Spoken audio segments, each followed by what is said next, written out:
look out on this deck and you can see some great stuff. Oh my goodness.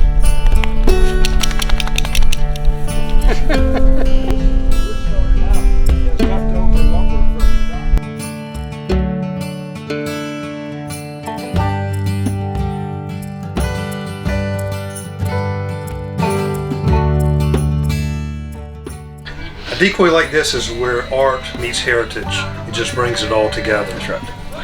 And part of the fun is going back, taking up everybody's bits of knowledge and trying to reconstruct who actually made this. Where were they? What were they thinking? What were they doing? That's right. It's what makes decoy collecting fun and challenging, and it's awesome. And the guild who we're honoring the 7 original members. They put on this decoy festival here.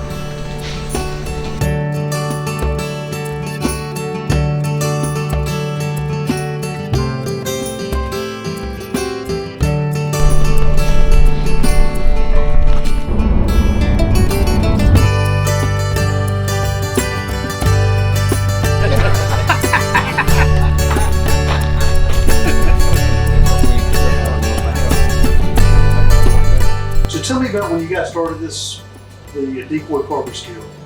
It was what, back in 1987? It was 1987. We had always been going to these other shows, and we met some people that had a club, so we wanted to have a club, something similar. Who decided to get this thing together? Whose idea was it? So I did that because I got the rest of them to meet at my house on my birthday. We did a show in '88. The next following year we started the festival, the show. And then five, 6 years later, we also started the museum. But we went to Chincoteague a couple of times, went to Currituck a couple of times, and one of the times we went, we said, we can do that. And then we started. Yeah, I didn't know how hard it was, though. I did it. It was a challenge, really. Never expected it. Well, none of us had ever, all we had ever done was go to a show, and it's different going to a show and just start the show. So when we started, it was a lot to do, and we didn't use computers and stuff. Then everything was wrote down, and I don't even know how to write. So, but we had a good show. The first year we had a good show. And I had a full head of black hair, and Wayne had a full head of black hair. That's how long it's been. Well, yeah, that's about right. There were 7 of you guys? There were 7 in the beginning. Who were they? Who were the 7? The 7 was me and James, David Lawrence, and Gregory Luxon, Kurt Solver, and Norman Hancock. He lives away out. Carl Huff. Carl Huff. That's it. It was the first time I ever met Carl Huff. Yeah, at that meeting. And my first impression was, I don't think I like him. Say something nice now. And as it turned out, he's one of the finest people I ever met. Yeah. I mean, Good carver. Yeah, he's a phone. He is awesome. Good carver. When you 7 fellas started this thing, this Core Sound Decoy Carvers Guild, did you realize it was going to have the impact that it has had? Had no idea. Largest decoy festival around. No idea. Influenced thousands and thousands of carvers. No idea. We had no idea there's many carvers there are. Yeah. And we're people that love decoys and collectors. Well, there would be if it weren't for y'all. Well, I mean, there was a lot out there that we didn't know about either. It started coming out of the when we first started it, I mean, well, first of all, let me tell you this. We sat down to a pot about that big around, about that deep, clam chowder. Come on. Atlanta cooked. It was his birthday, and she had a birthday dinner. And of course, clam chowder helped every one of us get here a little bit quicker. Yeah. And banana pudding didn't hurt it. no. And we got together, and we had our we decided we're going to start a guild. Somebody said, well, how about a Hummer Fulcher? So we invited Hummer Fulcher. Well, how about It's a bunch of them. Joe Fulcher? Yeah, well, How about Cheryl Davis. Cheryl Davis? How about so-and-so? How about so-and-so? Had no idea anybody showed up. Next meeting we had, it was so full, we had to have a place to meet. So we started meeting at the school library. Yeah. And it got where we filled up the school library. So we moved to the cafeteria. So we moved to the cafeteria. Didn't have any clam chowder there, but we moved to the cafeteria. More people wanted to have a table, so next year we added more tables. More people came. Where are all these people coming from? It got out of hand. I mean, seriously, it got out of hand quick. Yeah, and I've seen a line 200 meters long to get in In the the rain. rain. Yeah. That's right. How long is 200 meters in yards and feet?